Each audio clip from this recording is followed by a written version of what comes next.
19, whether she displays symptoms or not, because the relationship is such an intimate one physically that it seems highly unlikely that the baby won't contract the disease as well.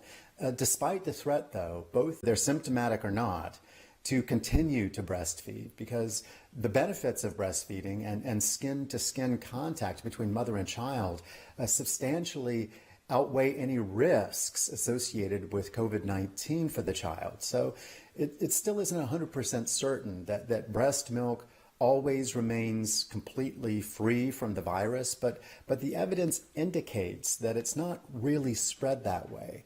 Mothers who test positive should, however, follow a list of precautions to try to prevent passing the virus along to their baby.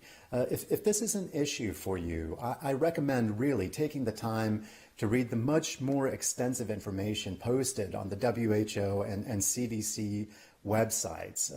It can actually help calm your fears, especially to learn that most newborns and infants who get COVID-19 have mild or no symptoms and will eventually, as far as we can tell, recover fully. And before we let you go, London's famous Victoria and Albert Museum reopens this week after the coronavirus shutdown, and it is getting ready to welcome visitors by putting a bit of sparkle in their lives. The Art and Design Museum is readying an 8-meter-high glass sculpture in its entrance hall after closing for 4 months for the pandemic, as well as the sculpture made up of 1,300 pieces of blue and green glass.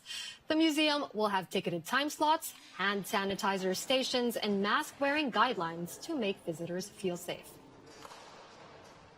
Number one priority. That wraps up our show. If you want more in the meantime, visit the coronavirus section of the DW website at dw.com. Thanks for watching.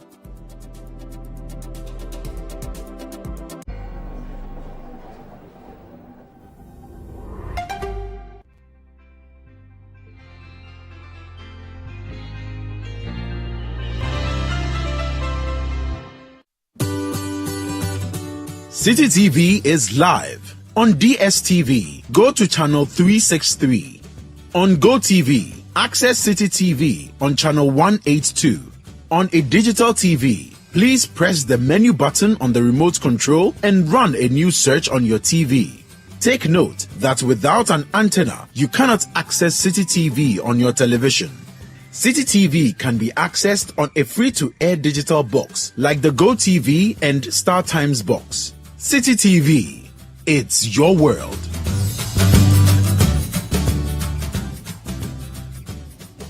So, should you leave a cheating spouse? Can you survive the marriage? I don't think so. How do you deal with inappropriate family relationships? For her to be married to you and still have the audacity to be romantically involved with your sister is serious. And indeed, is love good enough reason to marry someone?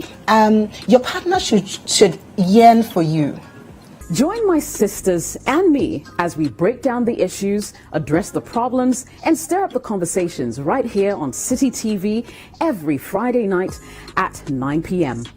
Sister Sister is live on your favorite station, and of course you can send your messages ahead of time to jessica@cityfmonline.com. Don't forget, Friday nights at 9.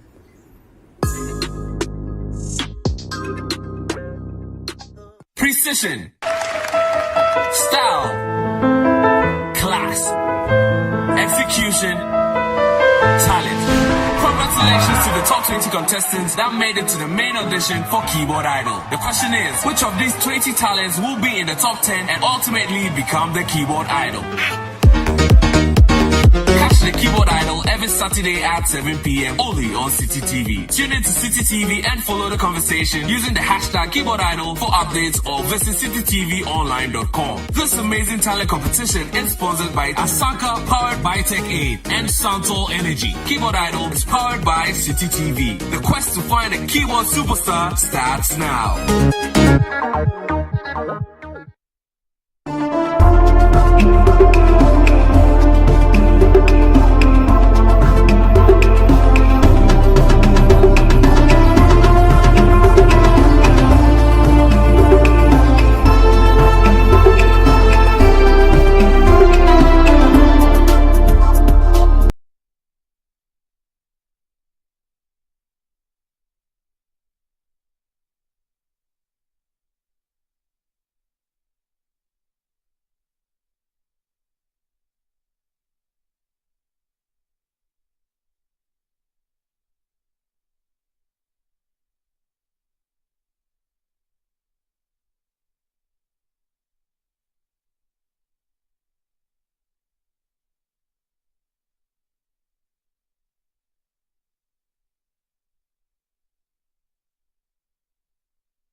Hello, you're welcome to the City Newsroom. My name is Vivian Kai Loco. And mine is Umaru Sanda Amadou. Coming up.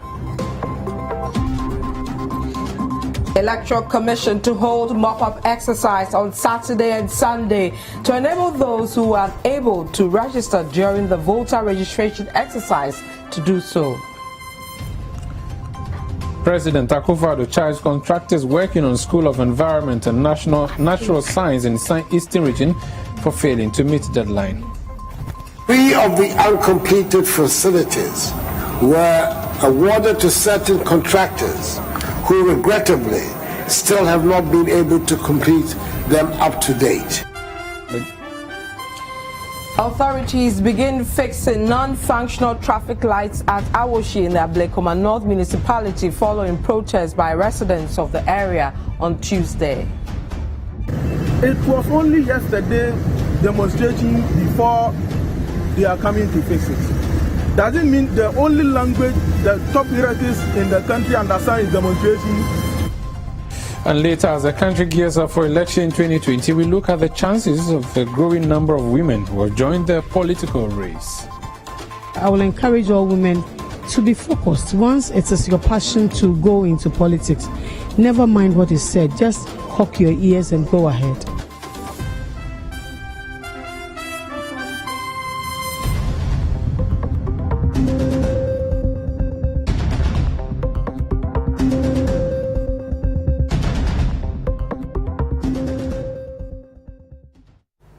Let's bring you details of our stories. And the Electoral Commission Chairperson Jean Mensah has inaugurated an adjudication committee to manually determine instances of duplication of voter registration. The 17-member committee, chaired by Deputy EC Boss responsible for Operation Samuel Tete, is made up of political party representatives, civil society groups, and IT personnel from the Electoral Commission. Now, speaking of the inauguration, Madam Jean Mensah said the Commission was doing all it can to ensure only eligible Ghanaians are captured in the register. Already, we have exceeded our target of 15 million, and it's likely that we could register some 16.5 million people this year. There is also the likelihood that some of these people may attempt to register more than once. The deduplication system ensures that this does not happen. This is because as the data is received in the data center, the automatic biometric identification system, that is the ABIS, will analyze each applicant's biodata and biometric details and match it against existing records in the database. If the ABIS finds that a record already exists in the system, it marks it as a duplicate record, and the rules set out by the Commission on dealing with such occurrences apply. A further initiative the Commission adopts in its bid to clean the register is the adjudication process. And this is what we are here to launch today. Under this system, the committee members are presented with a number of cases which the system flags. Simply put, when the system is unable to confidently determine whether an applicant's record is a duplicate or not, the process of manual adjudication is then initiated. During the adjudication, operators will analyze each matching record and determine whether it is a duplicate or not. Committee members are trained and provided with policies to enable them to determine and rule on the different cases presented to them. These cases range from persons who have different facial features but have some of their biometric features, i.e. fingerprints, matching to other persons. It also covers persons who have the same facial features and same fingerprints matching. You know, the EC has announced a 2-day mop-up exercise for the voter registration. The program, which will start on Saturday, August 8 to Sunday, August 9, is to give those who were unable to register before the end of the regular exercise to do so.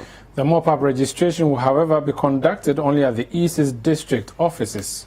Now, still on the EC, it has condemned comments made by the NDC's Ketu South parliamentary candidate Jifa Gomashi concerning the alleged halt in the voters' registration exercise in Viepe in her constituency to make way for the Ghana card registration. The EC says she made the claim via video and should be disregarded as nothing of sort has happened.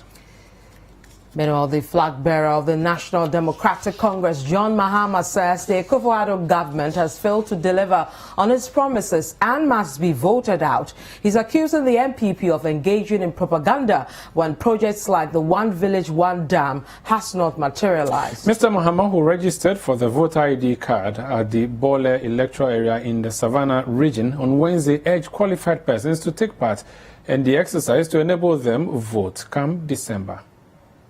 We'll make all our people feel that they belong to this country and that some people do not own this country more than others. And so everybody register. Your vote is your power. Let's register and kick out this non-performing government. It's been 8 years of abandoned projects, 8 years of failed promises. One Village, One Dam has not materialized. All the dams dry up in the dry season. Most districts do not have any factory yet, and yet it's all been propaganda, propaganda, and propaganda. Ghanaians have seen through it, and on 7th December 2020, they are going to exercise their franchise to kick out this government. We will come back, we will restore economic prosperity in this country, and we will protect our people from the coronavirus. Look at the number of people who are dying from coronavirus, the number of people who have been infected.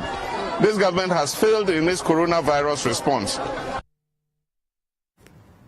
Now, with less than 48 hours for the Electoral Commission's voter registration exercise to come to an end, most registration centers in Sekedi Takrady are basically empty.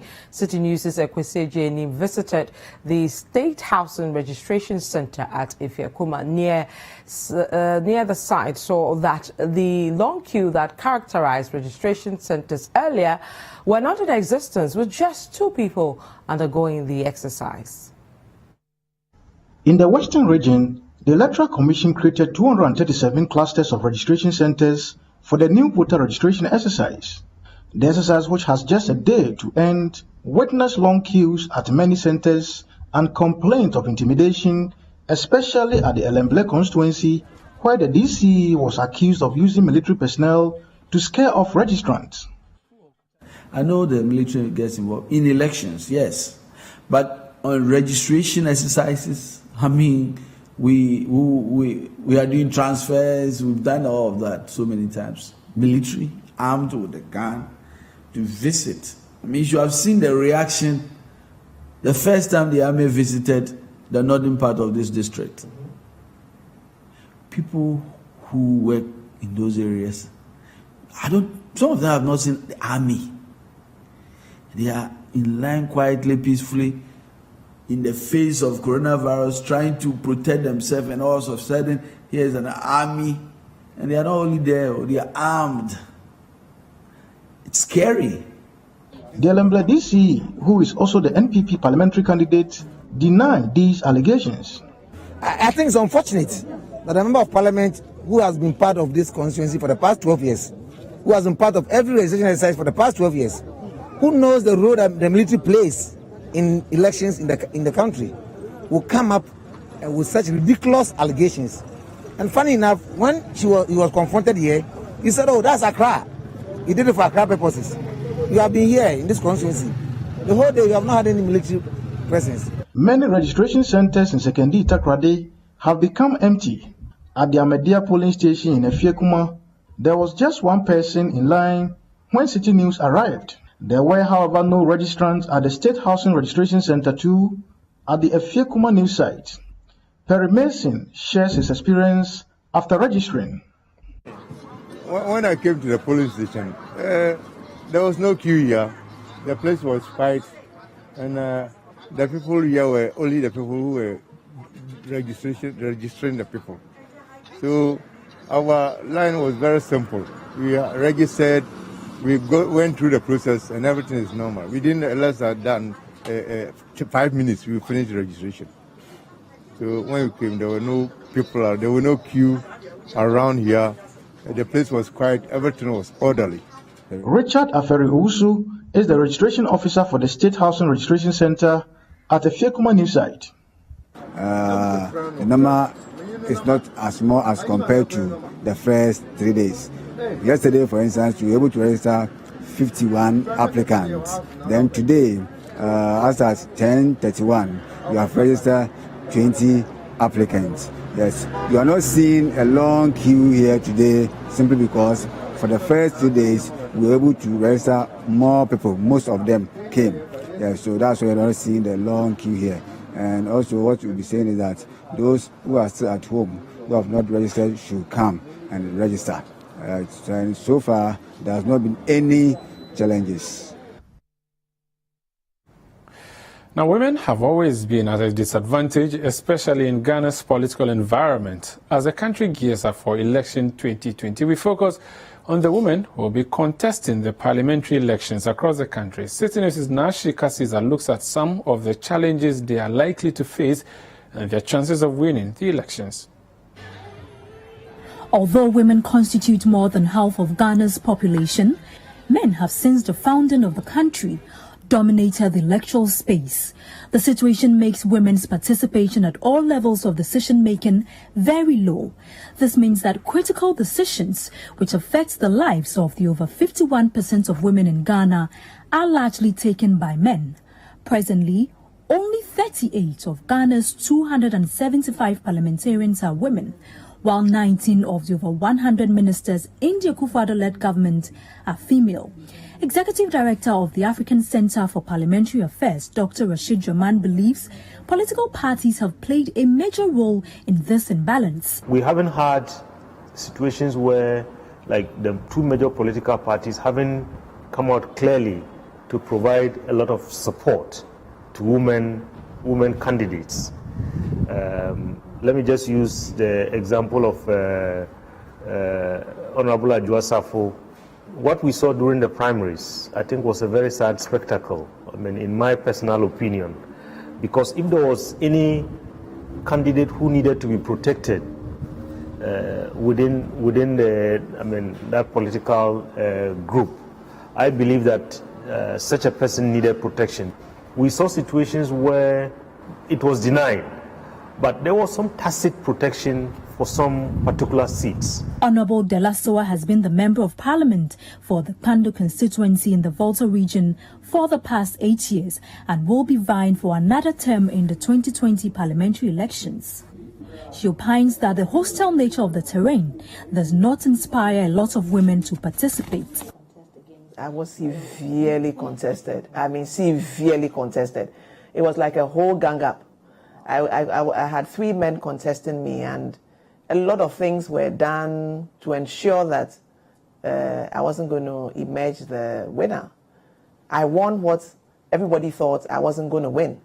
I mean, in this house, if you ask everybody, they will say that they were concerned about their primaries, but their second concern was, oh, is Della going to make it? So it was like a joy when everybody saw that, oh, she made it, oh, she made it. The Minister of Gender, Children and Social Protection, Cynthia Morrison, who also doubles as the MP for Agona West, also bemoaned the insults and name-calling leveled against women in politics. Most women that I talk to, they are afraid of the insults.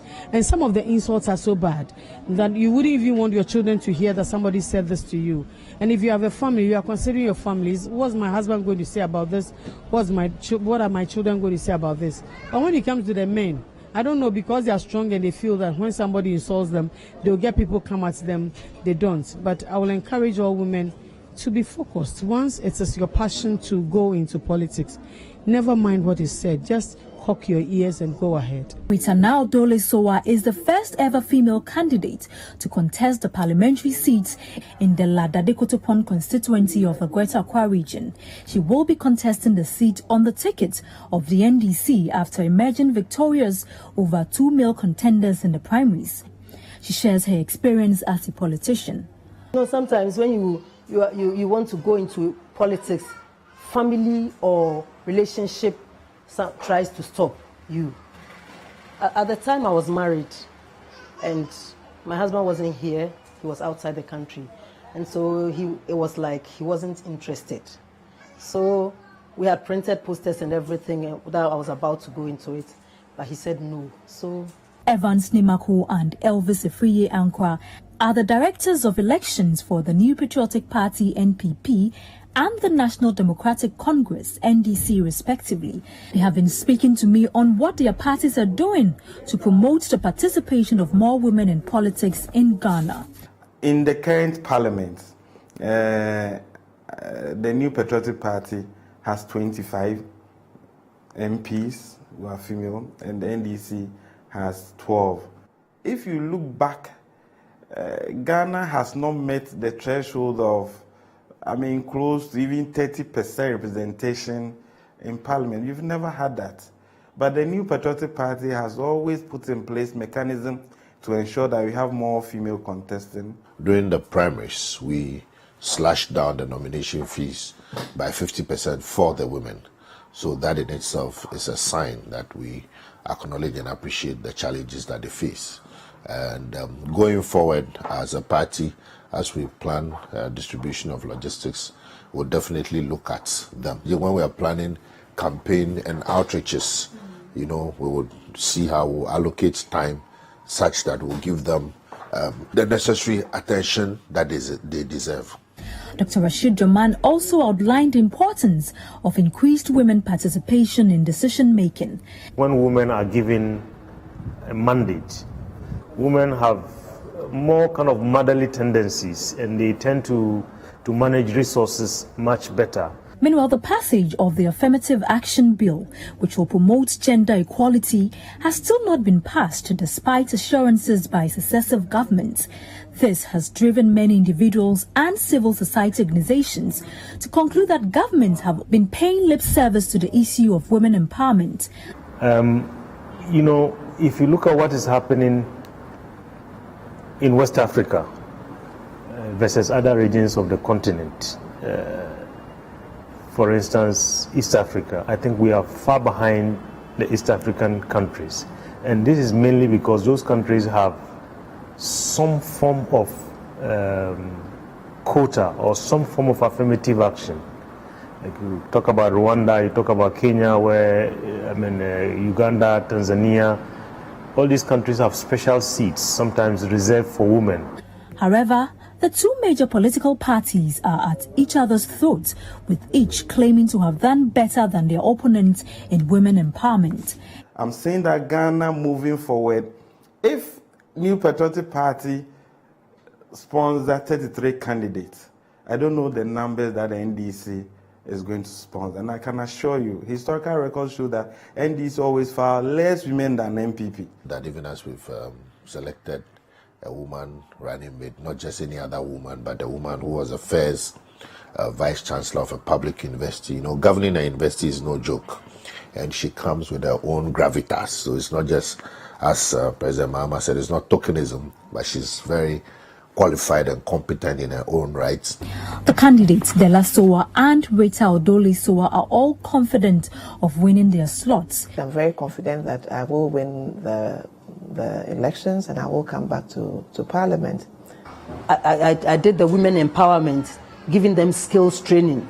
Looking at some of the things that I have done, I believe they will know that going up there, there'll be more that I can do for them as a people.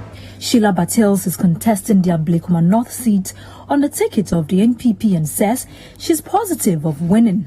We have supported so many people to go to school, provided scholarships for people. We have supported women with grants. We have done so many things, over the past 1.5 years since I stepped up to go. And so people know about me and they know what the impacts I have done so far. Until the needed legislation is passed to ensure more female representation in Parliament, these female candidates will just have to battle it out with their male contenders until they make it to Parliament. Reporting for City News, I am Nashika Caesar. The minority leader Aruna Idrisu has criticized new members of the 7th Parliament over what he describes as their abysmal performance in the law-making process. According to him, less than 5 new members of the 7th Parliament participate in regular law-making processes in Parliament. We have more in this report. The Minority Leader Harry Naidrusu spoke at a forum organized by the Ministry of Parliamentary Affairs on nurturing career legislators in the country.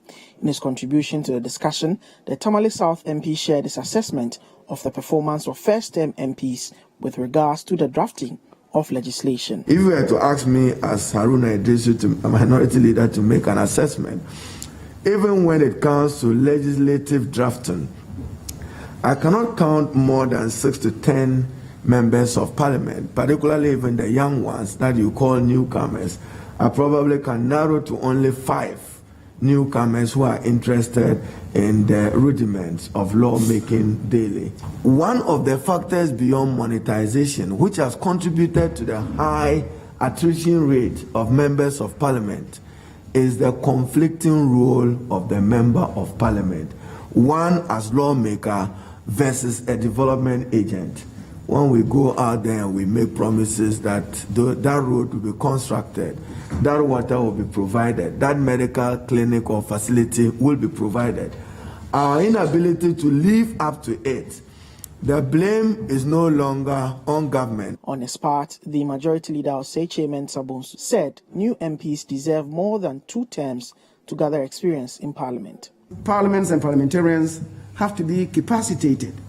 The Member of Parliament and even Parliament as an institution would have to have their capacity continuously built over a considerably long period. Not 1 term, not 2 terms, perhaps not even 3 terms.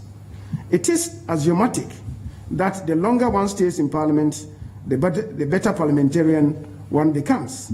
The MP becomes very diligent, knowledgeable, experienced, and a prolific debater and lawmaker after staying in Parliament over a considerable period of time.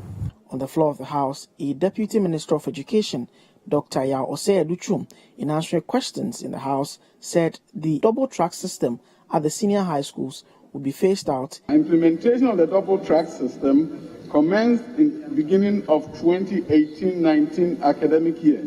Currently, the system is being implemented in 381 out of the 721 public senior high schools across the country. Mr. Speaker, we plan to phase it out over the next 5 to 7 years. We've already have 2 years gone by, so that gives you 3 to 5 years for the double track to be phased out. The Speaker of Parliament, Professor Michael Quay, later issued a directive to the Minister for Communications to appear before the House by Friday to answer questions on the efficiency or otherwise of the Kelni GVG revenue monitoring system. This is the 3rd time. So I don't want to impugn wrong motive to say it's deliberate. The minister is avoiding to ask this question. We have a responsibility as a House to get ministers to be accountable to this House. And Mr. Speaker, this is the 3rd time. The first time she was not here, there was no answer. It was rescheduled. The second time, the same. And today, the same, without even the answers. Mr. Speaker, I hope you give the right directive so that the minister will come and answer this question necessarily without further delay. A letter delivered on Monday that she will not be able, for circumstances beyond her control, be here this morning. Nevertheless, I notice that no answer has been placed on the record.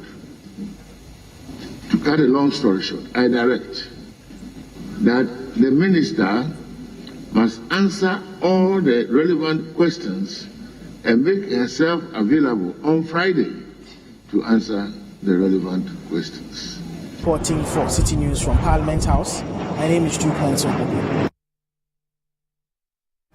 You're still watching the City Newsroom. My name is Vivian Kai Loko. And mine is Umaru Sanda Amadu. When we come back, authorities begin fixing non-functioning traffic lights at Awoshi in the Ablekuma North municipality following protests by residents of the area on Tuesday. We have that story and more. Don't go away.